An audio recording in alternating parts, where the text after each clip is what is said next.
राधे राधे दोस्तों, स्वागत है आप सबका सैटी की दुनिया में और मेरे फर्स्ट व्लॉग में।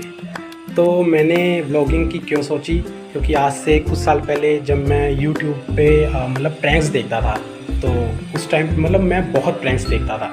तो उस टाइम पे मुझे लगा चलो मैं भी अपना चैनल बनाऊंगा और यूट्यूब पे मतलब वीडियोस वगैरह डालूंगा, प्रैंक्स वगैरह करूंगा।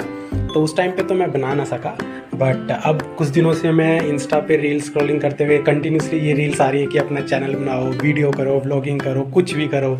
तो फाइनली मैंने अपना यूट्यूब चैनल बनाया है और ये मेरा फर्स्ट व्लॉग है। तो मुझे वीडियो एडिटिंग का इतना आइडिया नहीं है। अगर आप लोगों को कोई टूल या कोई ऐप पता है जिससे हम वीडियोस को अच्छे से एडिट कर सकते हैं तो कमेंट करके ज़रूर बताएं। और अगर ये वीडियो अच्छी लगे आप लोगों को तो लाइक करें, शेयर करें और चैनल को सब्सक्राइब करना ना भूलें। सो जल्द ही मिलते हैं मेरे सेकंड व्लॉग में। धन्यवाद दोस्तों, राधे राधे।